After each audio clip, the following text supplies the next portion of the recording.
Hello, thank you so much for joining us today.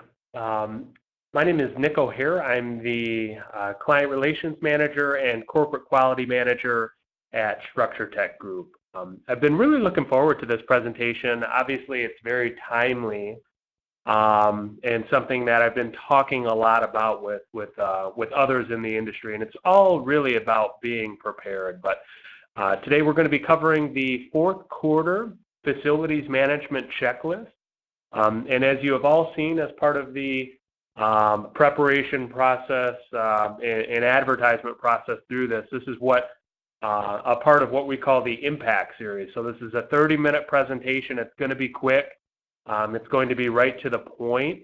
And ultimately what I want to hit on is key points to help guide and really what we need to know to finish the year strong. So as we get into this, again, Nick O'Hare, Client Relationship Manager and Corporate Quality Manager with Structure Tech.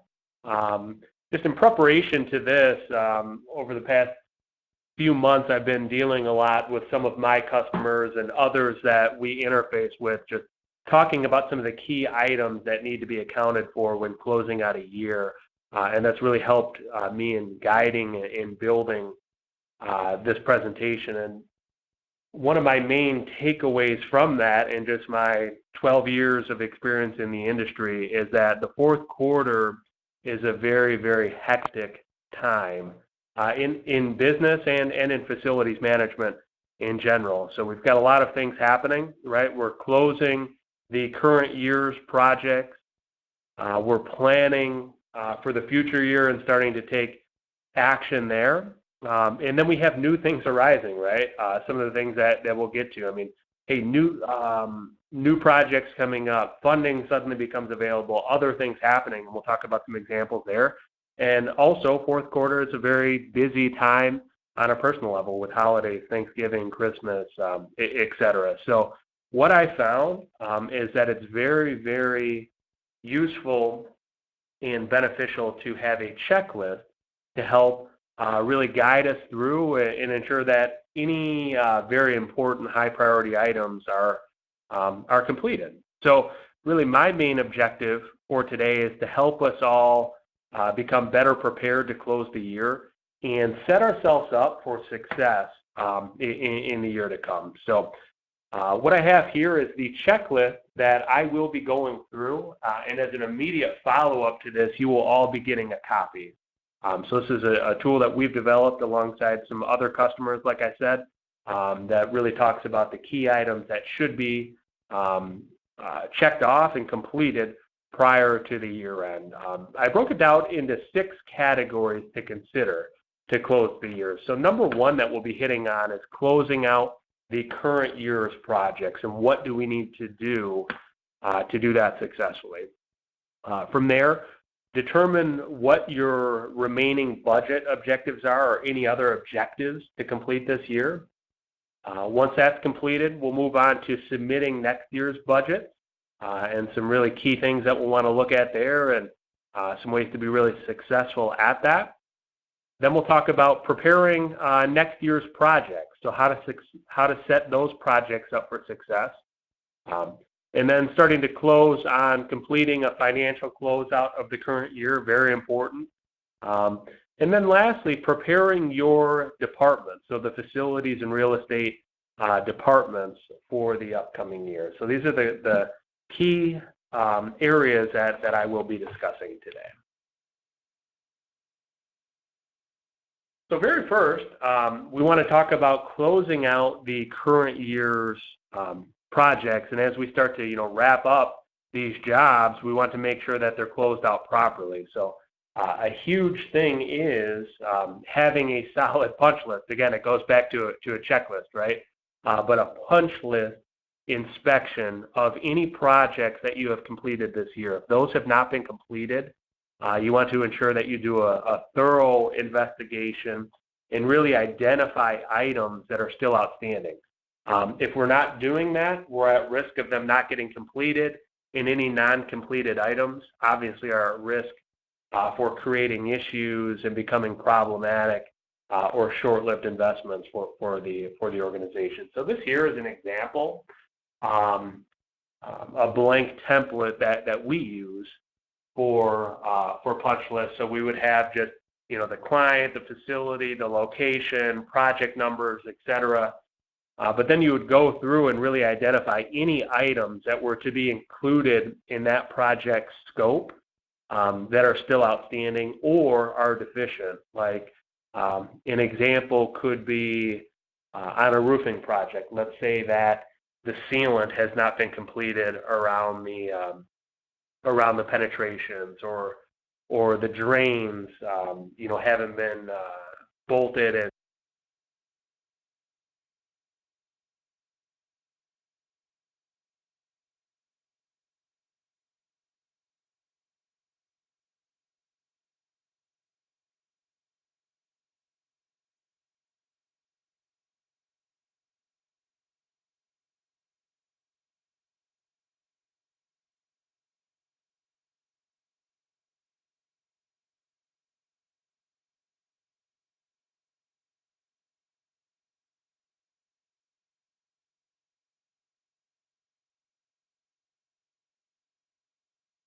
that need to go on here.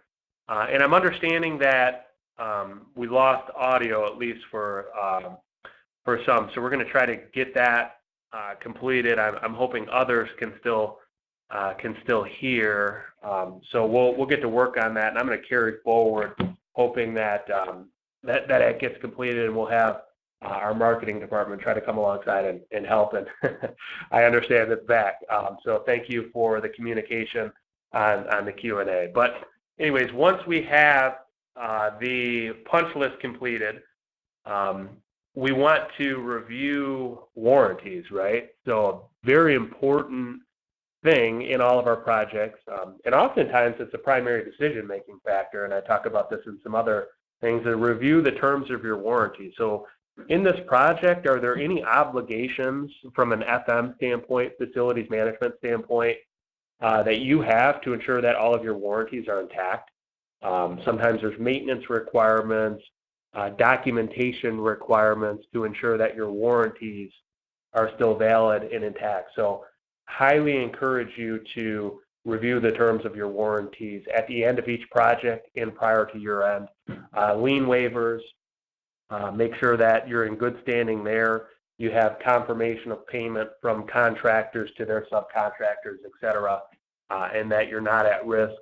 From that standpoint, complete project team evaluations. I think that's very important, especially as the projects are fresh, right? I know we've all had examples where a contractor either performed great or potentially underperformed, and 2 to 3 years later we're getting into something and either time heals or things become foggy, and you wish you had a better understanding of what that experience looked like. So I always encourage at the end of the project, at the end of the year, complete a project team evaluation. That could be with the contractor, the consultant, anyone involved. One of the things that we do, we have a contractor rating form that we go through at the end of each job with the owners, and it talks about really 10 key areas of how they performed, and that gets filed and cataloged, and ultimately so you can refer back to, hey, how are these contractors performing?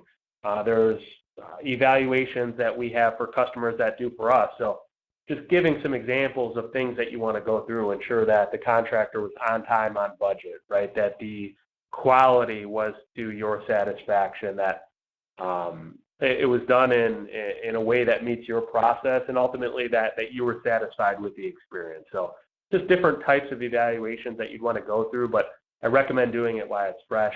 And then, one of the final things is review the final project cost. So reviewing your bid, and then what's the actual paid? I mean, were there major change orders? Why did that happen? If it was like a cost plus job, was it estimated properly? So, how did things really end up on these projects, and how do you close them out properly? So very important to have those closed out. Once you have that, you can determine, what are your remaining budget objectives. So do you have remaining projects? Fourth quarter can be a hectic time in facilities and real estate and construction. We understand that. I'm probably working on 3 or 4 right now, whether it's a roofing project or a building restoration project or a parking garage, that, these things were put on hold all year from a organizational finance perspective. Funding was not allocated, but then the second October 15 hit or November 1 hit, or even as soon as a week ago, these things have been released, and now it's a use it or lose it type scenario. And so there's remaining projects that need to happen. So that's kind of one thing. You can look to see if there's remaining projects or remaining budget that you have. How do you use that successfully and ensure that you're maxing out on your existing budgets? Number 2 are facility condition assessments. I've heard this from a lot of my customers and others that I'm working with, that this is a really effective way to utilize any remaining funding. So it's performing assessments, determining the overall condition of your assets, prioritizing what needs to be done to set yourself up for success in the future. And that's a great way to utilize any remaining funding. A lot of customers and facility managers do that and really start in like October. Again, use that remaining funding, have a good solid plan for the next year and the remaining years. That's a great way to do it. And other than that, you want to look at preparing your facilities for winter weather. Obviously, that's very important for northern climates, more so than southern, but it's still a key consideration because there's different seasons, and these different seasons do affect our building. So if we're in a northern climate, especially heading into the fourth quarter, let's prepare our facilities for winter. So perform preventative maintenance inspections and checks, right? With roofs, are drains clean? Are there, open seams in the roof, debris, et cetera? Let's get that off. We want to review and assess any emergency repair and leak locations that have come up on that year and make sure that we're tight again. So we're going to utilize our remaining budget objectives and take care of any remaining projects, facility assessments, and ultimately preparing our facilities for winter weather. So once we have that in place, we can kind of move on to the third section, and that's submitting next year's budget. So some and many have already done that. That's a process that I find starts in August or September, but it carries forward and oftentimes gets finalized in the fourth quarter and early on in the fourth quarter. But if you have not done so, or you have still some things remaining, very important to submit your funding requests and your budgets yet this year. It's going to put you in a better position to get the capital and maintenance operating budgets that you need. So a key component to doing that is you need to gather data for prioritization of what you want to present and what's going to be most effective. And then in order to get that, you need to assess the assets and assign condition evaluations. And a lot of that comes from the facility assessments that I've talked about. We need to fully understand the priorities, where we want to and need to invest in, so we can submit properly. I always recommend a system like this, assigning a condition assessment. This is an example of a weatherproofing condition index. And we utilize those for exterior envelope systems like the masonry, the windows, curtain walls, cladding, etc. We utilize roofing condition indexes, pavement condition indexes, but you can use this system for anything that you're managing. Could be mechanicals, electricals, plumbing, etc. An overall condition assessment. And really the theory behind it is we have a 0 to 100 rating. 0 is failed, 100 is excellent. Easiest way for me to describe it in terms of prioritizing are your 0s to 30s. Those are in rough shape. those are going to require more immediate attention. And from a capital standpoint, those are like your replacements. Your 70s to 100s, those are maintenance candidates, right? So you want to request maintenance funding for those assets. And then the 50s could be somewhere in between, and we'll talk about restoration a little bit on in the presentation. But you need to have your condition index to prioritize to see where you need to submit for funding and how soon you need to do that. This here is just a different example or a different layout of how to convey that information, but this is a campus manufacturing complex, and we've got the color chart or the color chart. Think of it like a balanced scorecard or a stoplight. You know, green is good, red is bad, yellow is somewhere in between. So from a snapshot, you can see, okay, here's where I really need to start making my investments, and it's on the left-hand side where we've got some of those deep reds and oranges. Hey, those are assets that are going to be problematic. These are the ones that we need to request capital funding for next year. The others we should request, you know, preventative maintenance dollars, strategic repair dollars, etc. But you need to have this full picture to understand what you need to submit for. So once you have that picture,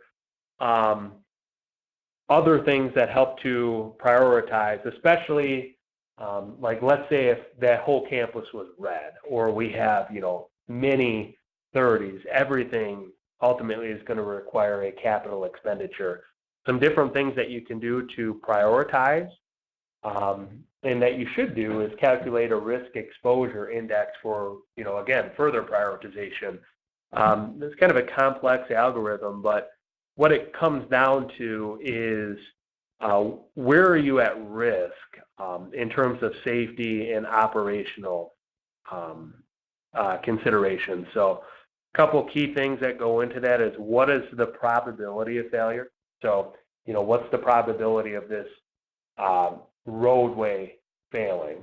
And if that happens, what is the impact of that failure? So maybe an example of that would be, you know, a roof system. So, you know, the probability of that happening, let's say that's very, very high, but the impact, you know, maybe it's over a maintenance storage shed where you're maintaining equipment. You know, the impact of that is not very high. Now, if it's over a hospital patient room, or that's over a heavy-duty manufacturing area where you're doing some sterile type processes, or a school classroom, the impact of that is very, very high. So those need to be prioritized further. So you want to really review what's the probability of failure, weigh that against the impact, and use that to further prioritize. Review other types of things when it comes to prioritizing. A big one now is when you're submitting for next year's budget, looking at safety, and here in the United States, obviously, verify that you have OSHA fall protection compliance in place.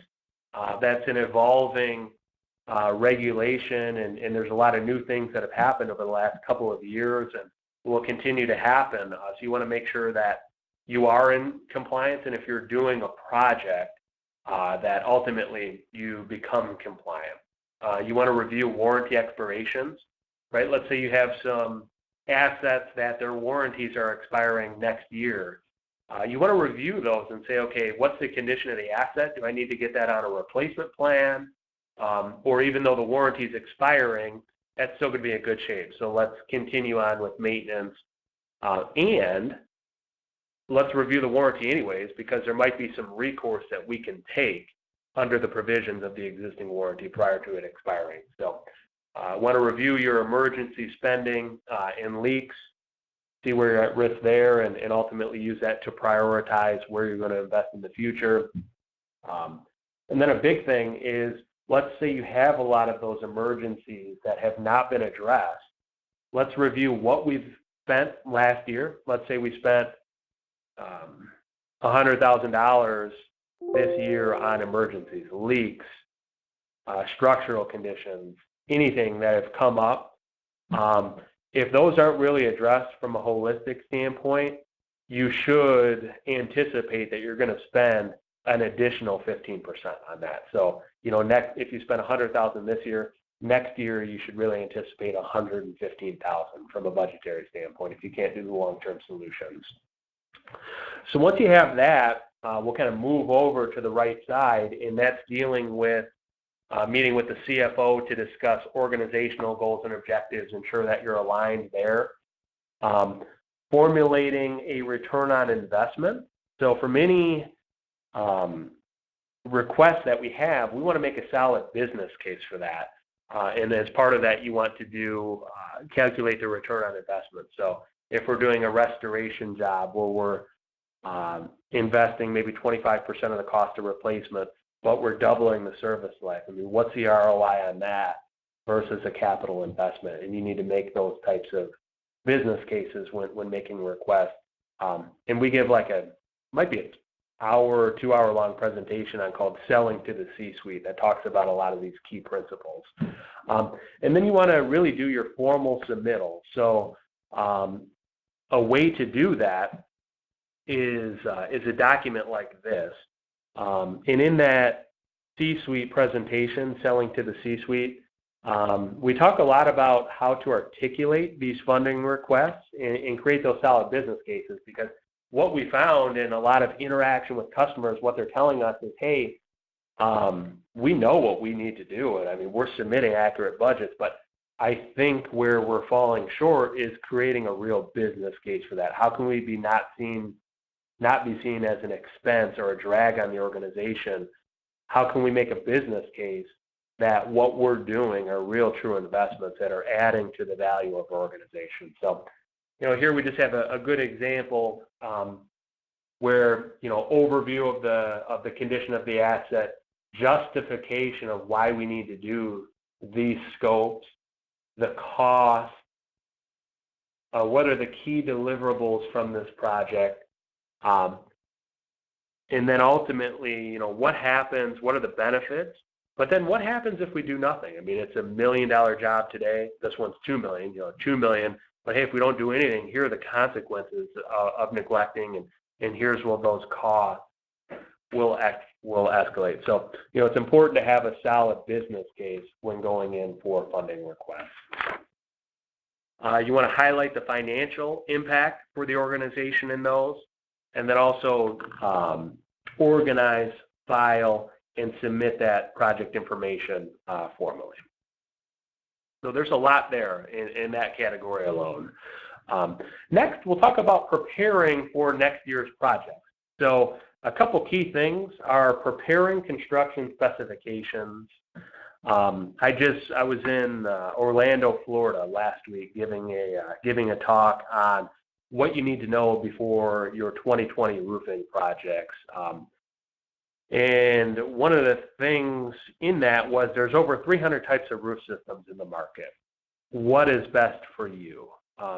You need to really determine that, whether it's roofing, paving, building envelope, mechanical, electrical, any project that you're approaching. Determine what you want, based on your criteria, your goals and objectives.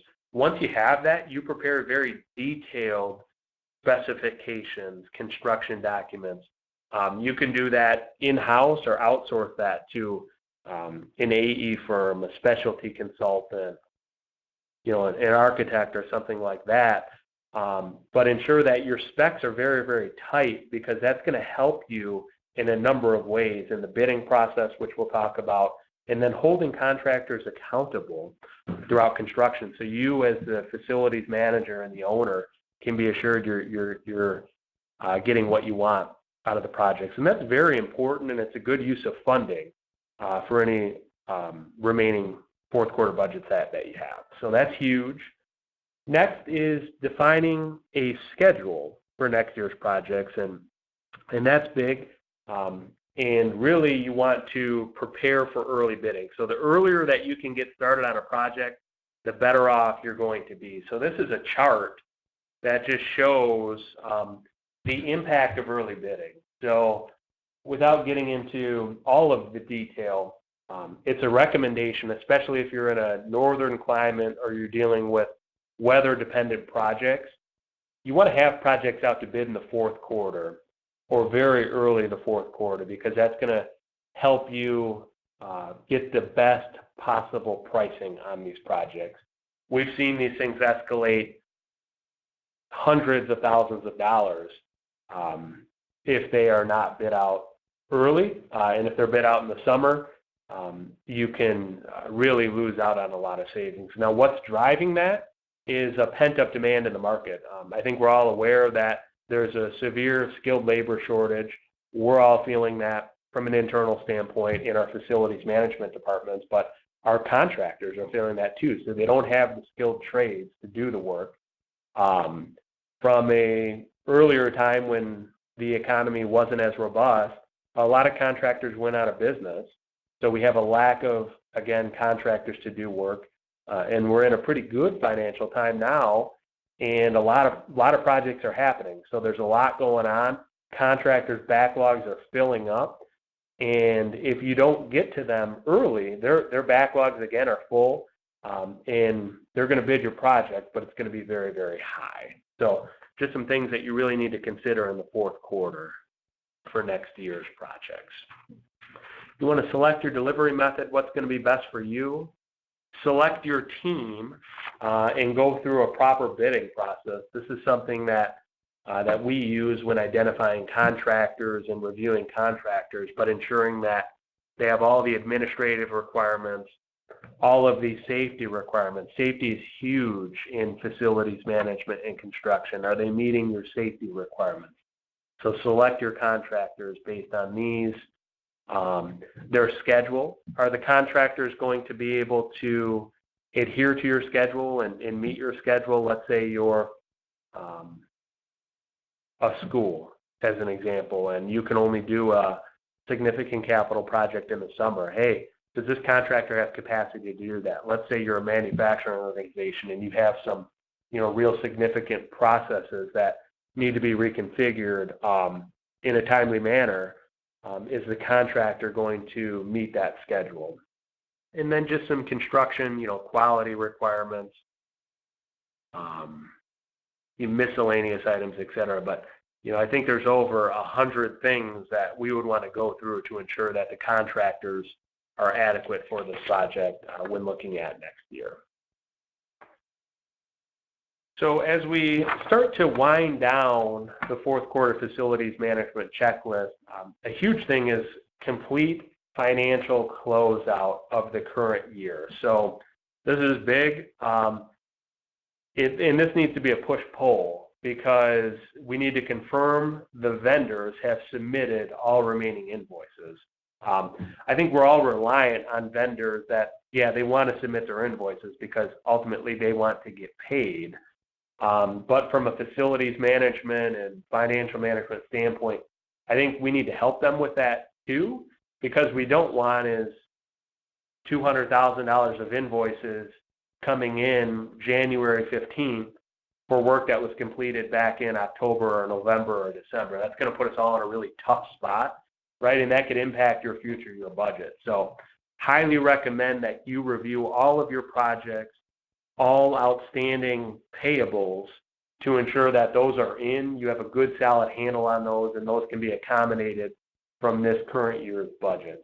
And then again, what I talked about, doing a complete annual review of vendor status, their information, documentation, ensure that vendors that you want to continue doing business with have all the proper standings, vendor pre-qualifications, are in good with your finance department, et cetera.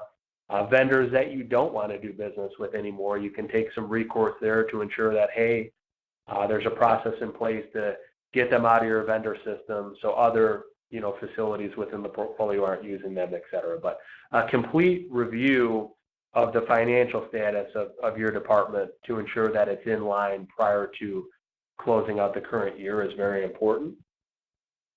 And then something that can sometimes get missed in all of this is because it's busy, and this is more strategic in nature. We all have a lot going on, but I want to encourage all of us to really prepare your department and your teams for the upcoming year. So taking a step back and saying, okay, what are our true goals? I mean, we've been running around putting out fires. That's our life. But what are our goals and objectives, and what do we need to do to get there? You know, let's be strategic and lay out some plans, some goals and objectives for next year from a department standpoint, and see what we need to do to get there. Let's review our employees. You know, schedule the employment reviews, planning sessions from a strategic standpoint, determine our staffing and or structuring needs. And the staffing one's a big one,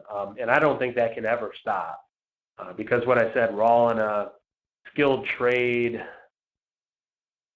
shortage, and we're dealing with that. So we need a continual recruitment process to combat that and look at ways that we can close the gap from a staffing standpoint. And as facilities management professionals, that ultimately becomes one of our responsibilities.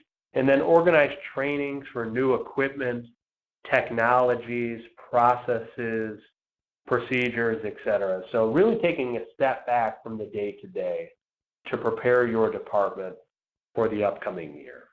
So I think these were the 6 key takeaways from a lot of conversations that I've had with some key facilities leaders and customers that I've been working with. And what it comes down to is being prepared. There's a lot that happens, and we as facilities management professionals need to be prepared for it. So the best way to do that, I find, is having a checklist. Again, that will be distributed at the end of this presentation. So you have that. Any questions, any comments, please submit those. We'd love to hear from you. We'd love to make revisions to the checklist addition and support you in any way possible. So if you have questions, you have stories to share, please direct those my way. My email, nick.o'hare, OHARE, @structuretech.com. Again, any questions, comments, direct those my way. I'd love to hear from you and work with you on your fourth quarter facilities management objectives. So thank you so much for your time. I understand the investment that you've made.